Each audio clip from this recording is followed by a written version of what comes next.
Joseph Sales, 3HL, broadcasting live from Dollar General across the street from the zoo. We got Ice Girls down here. We've got Nash. What if they let us be Ice Girls for one game? We could wear that, couldn't we? I would just like... They're giving thumbs up. Have you ever seen a man in those pants? Those pants would not fit a man well. Well, I mean, like, Brian Boitano wore those pants. I mean, the skirt's no big deal. I mean, I would wear the skirt. Scott Hamilton lives in Nashville. He wore those pants. If you had to choose between her skirt or those pants, which would you wear? To wear? Yeah, in public. Well, the pants would be revealing. But the skirt, see, here's the thing. I can't skate. Well, I could skate. I can't stop. So I would end up on the ice a lot, you know? You heard so I would defeat the purpose, right? The purpose is to get the shreds of ice off the ice. I would create more. I've told my story about the first time I went ice skating. Plus, there would be blood on the ice because I would hit my head. Blood on the ice. At the Metro Center back in like what was the Winter Olympics? They had the 92 Olympics, right? Winter Olympics? No, 90, 94, 98, 94. It was Nagano or whatever it was. Everybody was going to go ice skating. So we went over to the Metro Center Sportsplex, the only place.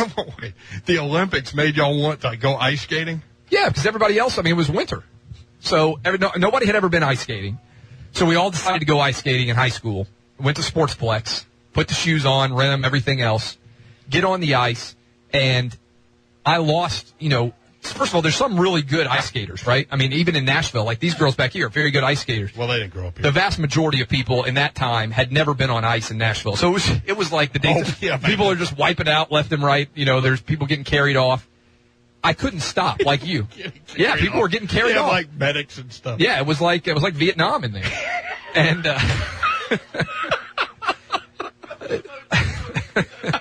Kirby lost it. I think you should just leave now. Yeah. I mean, leave on a good note. All right, I'm going to cut out the last 40 minutes. That's a good line. So everybody's a little bit out of control. You got people running into left and right. People are getting carried off on the carts. And I couldn't control myself at all. Which not surprising anybody who listens to the show, but I couldn't stop myself. Physically not surprising or verbally. Yeah. And so I was trying to go and do, for some reason, a spin, because that was, of course, the thing you do when you can't really skate is you say, wonder what happened if I jumped in the air and tried to spin. And so I got going at a decent rate of speed. It wasn't really that fast. It was probably about like a walking rate of speed would be. But I realized that I was not going to be able to stop or jump. So I was just headed straight for the wall. And as luck would have it, it was the same area of the wall where people were coming in and out of the ice. And I was it was 94, so I was like 15 years old. So either you're going to mow down a bunch of people or you're just going right through to the bleachers. As luck would have it, gorgeous girl coming onto the ice at the same time as I'm headed right for the wall. So I just have my hands out in front of me to try to catch myself on the wall. I think I've told this story on 3HL in the middays before.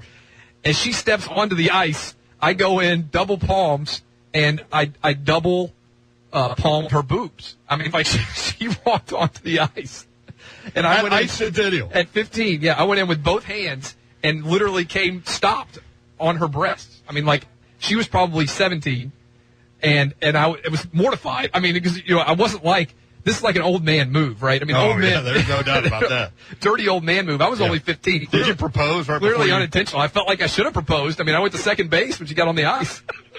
So I'm standing there, and I'm just like, I'm so sorry. Really romantic stuff. So sorry. Yeah, this is not a good proposal. That relationship didn't last. Meanwhile, this girl probably has descended into a life of stripping since then. I was all downhill from there. Probably ruined her life. And so the guy, she goes on by. I hear an old guy comes up behind me, and he says, "That was a hell of a smooth move." Like you meant to do it? Like I meant to do it. It was an old guy. Yeah, like, I mean, what if you went, like, 10 minutes later, you went out and you started doing all these pirouettes and stuff and, like, started jumping up in the air and you're like, you really can skate. You were just pulling that It was move. Unexpected that the girl would be that good looking and that both of my hands would end up on her, but that's the last time I went ice skating. Why? Because Centennial said you could never come back? Because they put up a picture of me on the wall. Still there. Poor girl works at Crazy Horse now.